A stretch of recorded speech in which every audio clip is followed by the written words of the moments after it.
πέμπτο μέρος της ενότητας τηλεεργασία και συνεργασία εξ αποστάσεως. Στη συνέχεια θα σας αναλύσω δύο έννοιες. Η πρώτη έννοια είναι η σύγχρονη επικοινωνία, η δεύτερη είναι η ασύγχρονη επικοινωνία. Στη συνέχεια θα σας παρουσιάσω κάποια εργαλεία με τα οποία μπορούμε να συνεργαστούμε εξ αποστάσεως και να επικοινωνήσουμε εξ αποστάσεως τόσο σύγχρονα όσο και ασύγχρονα, και κλείνοντας σας παρουσιάσω τα μειονεκτήματα και τα πλεονεκτήματα τόσο της σύγχρονης όσο της ασύγχρονης εξ αποστάσεως επικοινωνίας και συνεργασίας. Στην ασύγχρονη επικοινωνία, οι συμμετέχοντες δεν αλληλεπιδρούν την ίδια χρονική στιγμή και δεν βρίσκονται στον ίδιο χώρο. Σε αντίθεση, στη σύγχρονη επικοινωνία απαιτείται η ταυτόχρονη συμμετοχή των συνεργατών. Η αλληλεπίδραση γίνεται σε πραγματικό χρόνο χωρίς την υποχρέωση χωρικής συνύπαρξης των συμμετεχόντων, καθώς μπορούν να είναι συνδεδεμένοι μέσω μιας πλατφόρμας σύγχρονης επικοινωνίας. Πριν την έλευση του διαδικτύου, η ασύγχρονη επικοινωνία γινόταν με διάφορους τρόπους. Αν ανατρέξουμε στην αρχαιότητα, θα δούμε ότι είχαμε τους αγγελιοφόρους που μεταφέρανε προφορικά μηνύματα καθώς και τα ταχυδρομικά περιστέρια. Ας μην ξεχνάμε το ταχυδρομείο. Όσον αφορά τη σύγχρονη επικοινωνία, στην αρχαιότητα υπήρχαν οι φωτιές και ο τηλεβόας. Αργότερα, με την εφεύρεση του τηλέγραφου, άρχισε η επικοινωνία από απόσταση. Και ας μην ξεχνάμε ότι μέχρι και πριν από το 1991 ο μοναδικός τρόπος επικοινωνίας εξ αποστάσεως ήταν το τηλέφωνο, και μάλιστα δεν υπήρχε τηλέφωνο σε όλα τα σπίτια. Τα μειονεκτήματα αυτών των τρόπων επικοινωνίας ήταν το μεγάλο κόστος όσο αφορά το τηλέφωνο, σύγχρονη επικοινωνία, και την υπερβολική αργή ταχύτητα όσον αφορά την αλλογραφία, ασύγχρονη επικοινωνία. Τον Αύγουστο του 1991 το διαδίκτυο ήρθε για να αλλάξει για πάντα τον τρόπο που ζούμε, συνεργαζόμαστε και εργαζόμαστε. Στα εργαλεία ασύγχρονης επικοινωνίας ανήκουν το ηλεκτρονικό ταχυδρομείο, email, οι λίστες ηλεκτρονικές αλλογραφίας, mailing lists, οι χώροι συζητήσεων, forum, οι ομάδες συζητήσεων, newsgroup.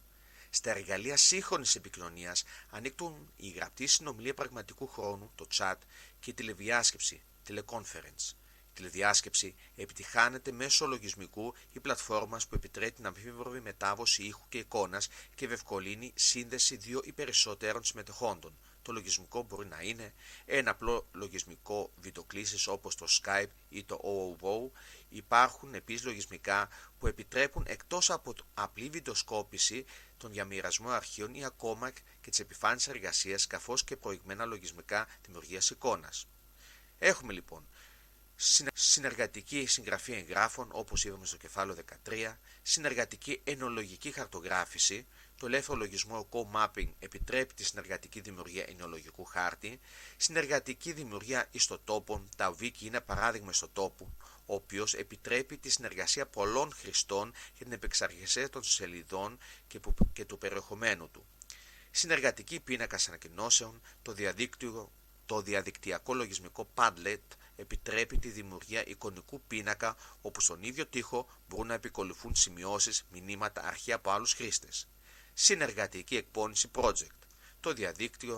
Το διαδικτυακό λογισμικό Trello επιτρέπει τη διάσπαση μιας εργασίας σε μικρότερες, της ανάθεσης σε πολλούς συμμετεχόντους και την παρακολούθηση της σταδιακής εκτέλεσής τους.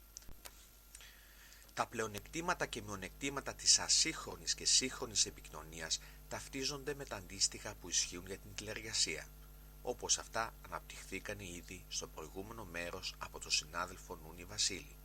Επιγραμματικά μπορούμε να αναφέρουμε ότι η ασύγχρονη και σύγχρονη επικοινωνία χαρακτηρίζεται στην εποχή μας από τα πάρα πολύ μικρό κόστος πραγματοποίησής της.